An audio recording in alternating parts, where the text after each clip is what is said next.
All right, Derek Chollet joins me now. He is author of the new book, The Long Game, How Obama Defied Washington and Redefined America's Role in the World. He served 6 years in the Obama White House. He is now with the German Marshall Fund of the U.S. It's good to have you here on the day. You were also at the NATO summit. Yes, I was. I was there at a conference on the margins of the NATO summit. I think it was a very historic summit, and it was a success for the NATO alliance, I believe. What was the mood there with Obama? Basically, every time he spoke, people knew that this would be the last time Obama speaks as the U.S. president. What was the mood there? Sure, I think it was a mood of bittersweet in some ways. I think the Obama presidency has been good for Europe. It was 8 years ago this month in July here in Berlin that then a candidate for president, Barack Obama, came and 200,000 Germans came to the Tiergarten to cheer him on and great hope for a new American leadership. And I think in many ways we've seen that leadership develop over the last 8 years. But of course, there's a lot of anxiety in Europe and elsewhere around the world about the future of the United States and the future leadership of the United States. Yeah, it's good that you bring that up. I want us to take a listen to what Obama had to say about NATO and the state of the world. Throughout my time in office, one of my top foreign policy priorities has been to strengthen our alliances, especially with NATO. And as I reflect on the past 8 years, both the progress and the challenges, I can say with confidence that we've delivered on that promise. The United States has increased our presence here in Europe. NATO is as strong, as nimble, and as ready as ever.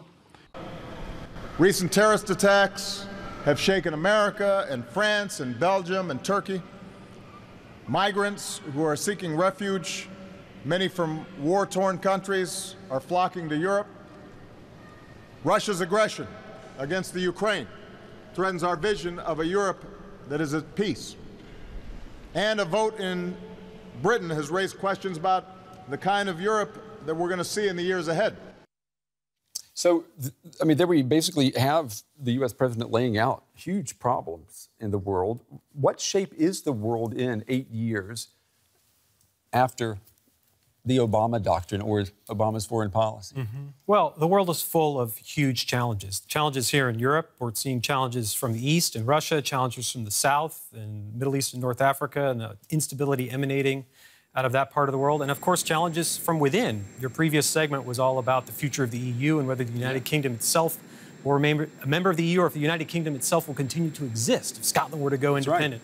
So the world is full of challenges. The question for the United States is, what position is the United States in to try to address those challenges? And what President Obama set out to do 8 years ago when he was elected into office is to reposition the United States, put us in a better place to try to address many of the world's problems. And you say the world is in a better place today. I think by many measures the world is in a better place. Certainly America's ability to deal with the problems is better off. Again, take us back to 8 years ago where the United States was mired in the worst economic crisis since the Great Depression. We had a war in Iraq that had been a tremendous drain on the United States and tremendous stress on the armed forces of the United States and became a blight on American leadership around the world. We're in a much different place today. I want to ask you about, your book title is The Long Game, How Obama Defied Washington and Redefined America's Role in the World. How he defied Washington, that implies skepticism, that implies resistance. Where were the skeptics, or who were they, and what was the source of the resistance? Sure.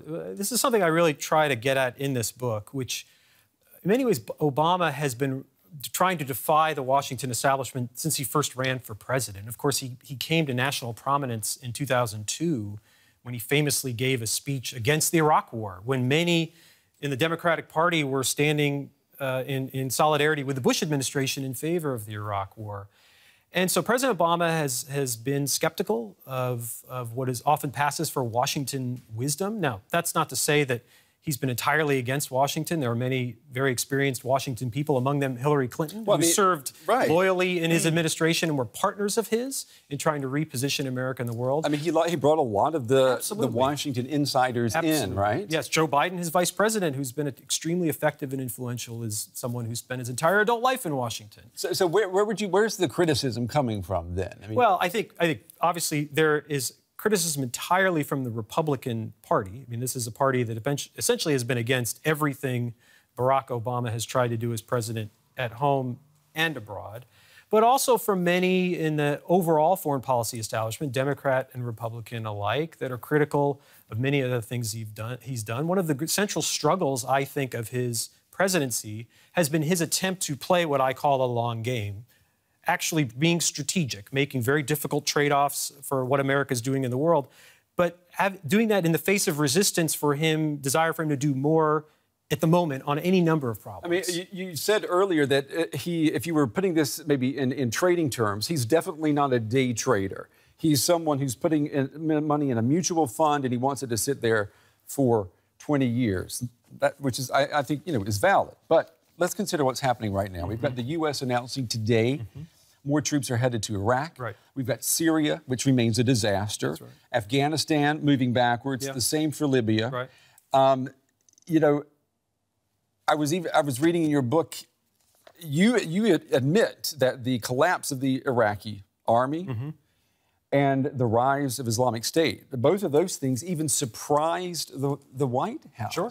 I mean, if you put all that together, it doesn't look like the long game has been a successful game. There are challenges every day. I mean, working in foreign policy in the United States is about worrying all the time.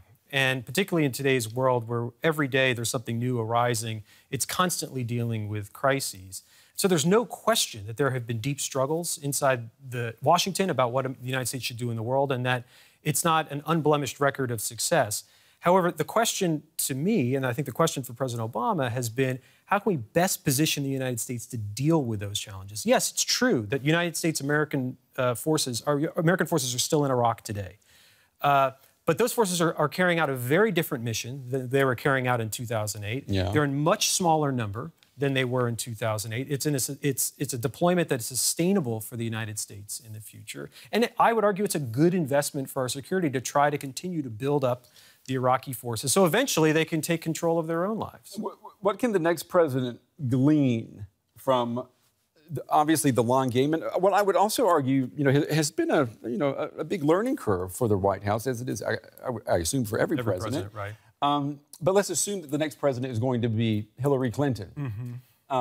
Is she going to continue the Obama doctrine? Would she be well advised to do so? I mean, as someone, you've been inside it for a long time. Well, I think there will be a large degree of continuity between President Obama and Secretary Clinton. Secretary Clinton, of course, was the Secretary of State for 4 years. Right. She was an extremely influential Secretary of State. She's someone who, in many ways, was a co-architect of Obama's foreign policy in the first term. And many of the signal achievements of President Obama in office, whether it was climate change or the Iran nuclear deal, the rebalance to Asia and the repositioning of the United States in Asia, were things that Secretary Clinton played a vital role in the first 4 years in this administration.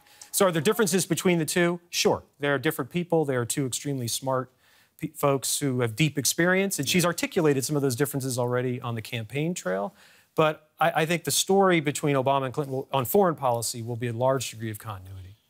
You are in Berlin, and one reason is to help support the Hillary for President campaign. Will there be a national security advisor or Secretary of State with your name on it if Hillary Clinton? I'm now out of government, and I'm enjoying writing books and talking about them. All right, that's a very good answer. It's a great read, by the way. Thank you. Derek Chollet, the author of The Long Game, How Obama Defied Washington and Redefined America's Role in the World. Thanks. Derek, thanks for coming on the show. Thanks for having me, Brent. We appreciate it.